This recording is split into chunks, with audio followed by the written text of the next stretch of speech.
Assalamualaikum warahmatullahi wabarakatuh. Perkenalkan, nama saya Indah Kusumawardani dengan NIM 2021530887. Saya dari Prodi Sistem Informasi kelas B dan saya NIM ganjil, maka saya akan mempresentasikan materi dari pertemuan 1 dan juga pertemuan 3. Yang pertama, saya akan mempresentasikan materi di pertemuan 1, yaitu yang berjudul Pengantar Sistem Informasi.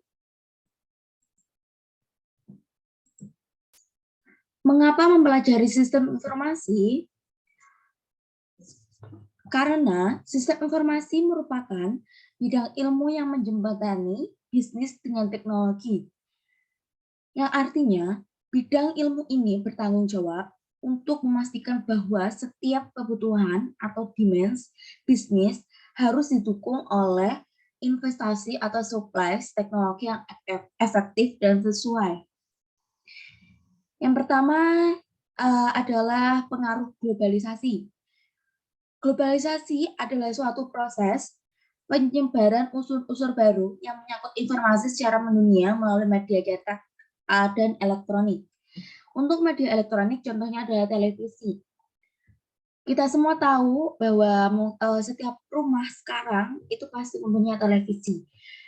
Meskipun mungkin sekarang pada akhir tahun 2020 atau 2021 itu saya sepertinya kurang ada yang menonton televisi atau peminatnya kurang karena semuanya sudah ada di handphone atau smartphone. Jadi seperti berita-berita terkini ataupun kejadian-kejadian itu semuanya sudah ada di handphone, cukup membuka handphone, kita cukup mencari, search di Google atau di sosmed, itu pasti sudah keluar berita apa saja terkini yang terjadi di Indonesia.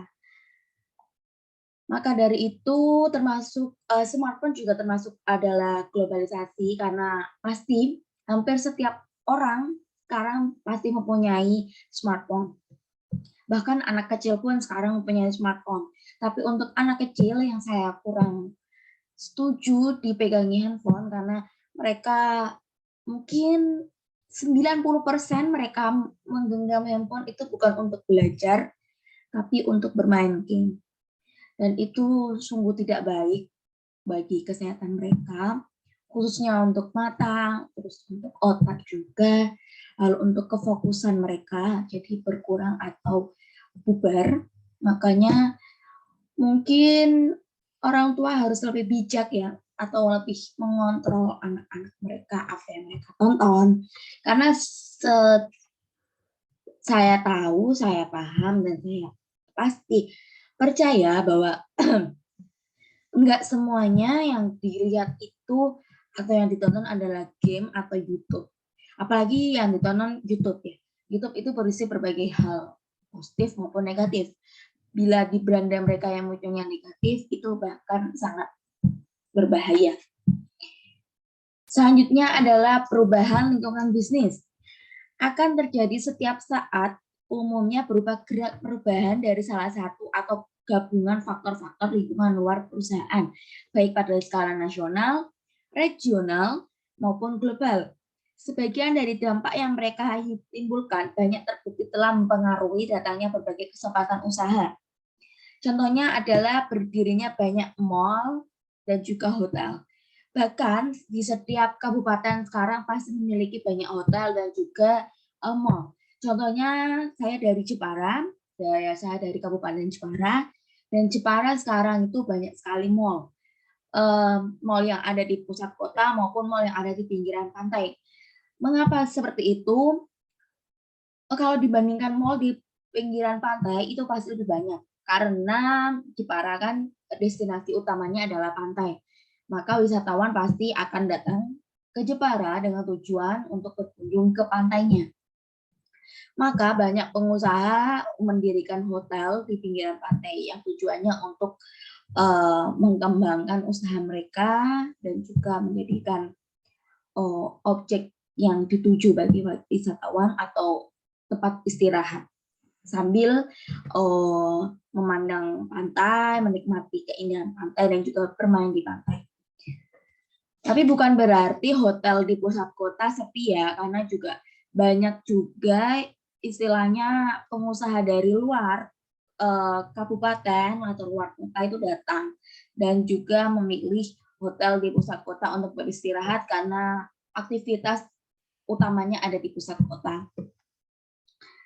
Maka dari itu sangat bagus, maksudnya perubahan lingkungan bisnis ini menjadikan tempat usaha baru atau tempat lapangan kerja yang baru bagi banyak orang yang bisa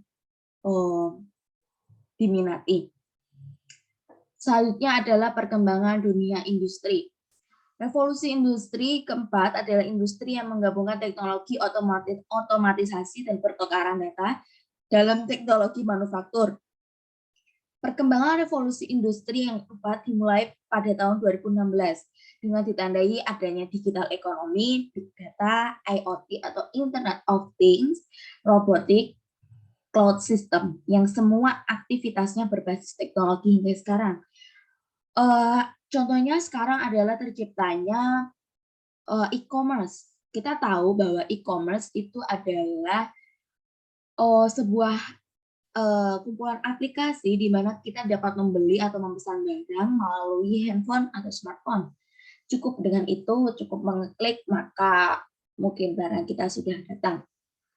Lalu kita bisa membayar dengan sistem COD atau saat barang datang kita baru bayar, ataupun kita bayar dulu baru barang datang, seperti itu. Tergantung toko di dalam e-commerce itu menerapkan sistem pembayaran seperti apa. Saya yakin hampir semua orang pasti pernah melakukan pembelian di e-commerce. Maka dari itu sekarang e-commerce mempunyai banyak sekali aplikasi, yaitu di mana ada Shopee, ada Tokopedia, ada Lazada, ada Bukalapak, dan sebagainya. Cukup banyak, dan itu mempermudah kita untuk dalam proses pembelian ataupun pembelian atau penjualannya. Selanjutnya adalah data. Data adalah fakta ataupun apapun yang dapat digunakan sebagai input dalam menghasilkan informasi. Jadi data adalah unsur utama bagi kita untuk menghasilkan informasi. Data bisa berupa bahan untuk diskusi, pengambilan keputusan, perhitungan, atau pengukuran. Informasi adalah hasil dari pengolahan data. Jadi informasi ini adalah akhir dari data yang kita olah. Ciri-ciri informasi yang berkualitas menurut M.C. Leo. Akurat, informasi harus mencerminkan keadaan yang sebenarnya. Kita tidak bisa menciptakan informasi atau membagikan informasi yang berdasarkan berita bohong atau hoax. Maka seperti sekarang, sudah ada undang-undang di mana bagi pelaku yang penyebar hoax itu akan terkena hukuman sesuai pasal yang berlaku. Akurat, jadi jangan mengada-ngada ya. Kita cukup tahu bahwa informasi itu sangat penting, bahkan informasi itu bukan mainan, bukan permainan yang harus dibanggakan, harus diterapkan, itu tidak boleh, karena informasi harus akurat sesuai fakta yang ada. Tepat waktu, informasi harus tersedia atau ada pada saat informasi diperlukan, tidak besok atau beberapa jam lagi. Jadi jika kita mempunyai informasi penting, maka harus disiarkan pada saat itu juga, tidak boleh besok ataupun apa, karena itu sangat penting. Contohnya adalah informasi dari BMKG akan terjadinya letusan gunung api ataupun gempa ataupun tsunami. Itu pasti para penyebar informasi khususnya seperti CNN Indonesia, detik.com ataupun Liputan 6 itu pasti tidak akan menyebarkan informasi besoknya. Saat itu juga, saat menit itu juga, saat BMKG mengeluarkan berita tentang itu, maka semuanya akan menyebarkan beritanya, informasinya saat itu juga. Relevan, yang artinya informasi yang diberikan harus sesuai dengan yang dibutuhkan. Jadinya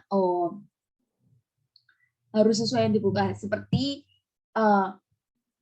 menyebarkan informasi tentang letusan gunung api. Maka informasi yang ditambahkan adalah seperti harus mengungsi, harus menjauh dari radius berapa kilometer, jangan mendekati radius berapa kilometer gitu. Jadinya harus relevan, jangan yang informasinya tuh jangan yang putar balik dari hal itu. Selanjutnya adalah lengkap. Informasi harus diberikan secara lengkap. Maksudnya adalah jangan setengah-tengah. Maksudnya lengkap. Tempat, di mana, apa kejadian, itu tergantung informasinya. Seperti juga untuk banjir itu harus lengkap. Seperti di mana terjadinya, di kecamatan mana, desa mana, lalu korbannya ada berapa keluarga, seperti itu. Lalu selanjutnya seperti banjir ya tadi ya, itu harus lengkap, bukan setengah-setengah. Korbannya ada berapa, jika ada korban, korbannya berapa, lalu bagaimana pemerintah ataupun pemerintah yang terkait melakukan tindakan akan terjadinya banjir itu, seperti itu.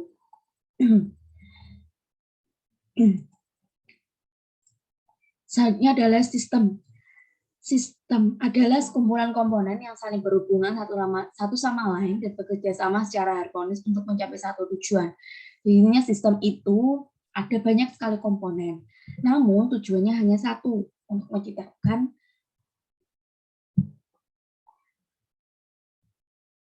contoh sistem ada dalam perusahaan. Orang-orang, mesin-mesin, bangunan, bagian akuntansi, bagian pemasaran, yang semuanya berhubungan satu sama lain.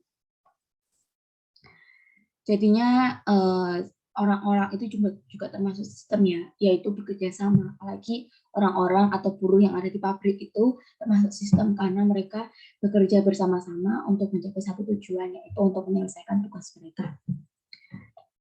Selanjutnya adalah berbagai macam sistem. Ada yang pertama sistem abstrak, tidak tampak secara fisik, misalnya hubungan manusia dengan Tuhan.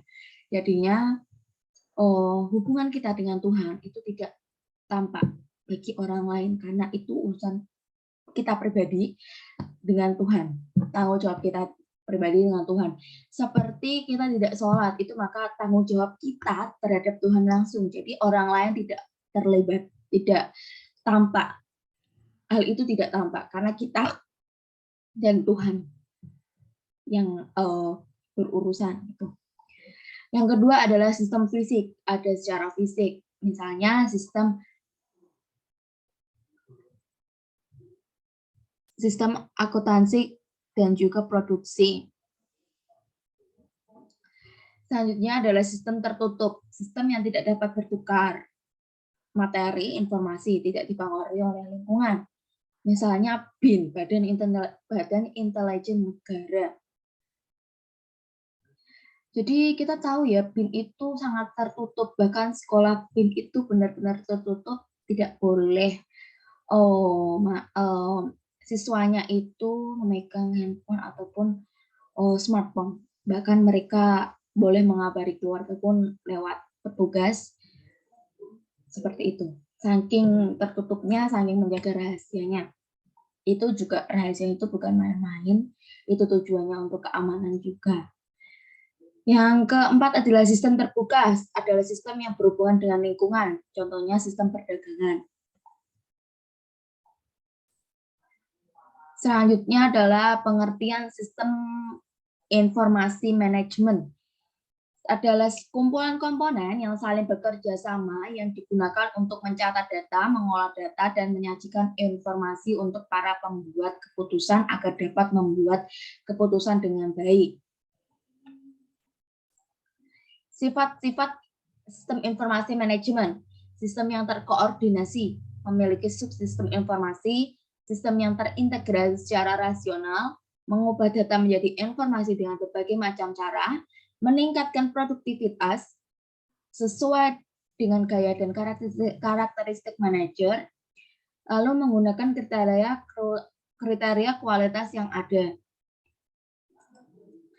Manfaat sistem informasi bagi perusahaan dapat mendatangkan competitive advantage bagi perusahaan atau organisasi. Bagi perorangan, individu mampu membuat keputusan yang sesuai dengan perannya, misalnya manajemen, mengkaji karyawan, lalu biaya operasi perusahaan.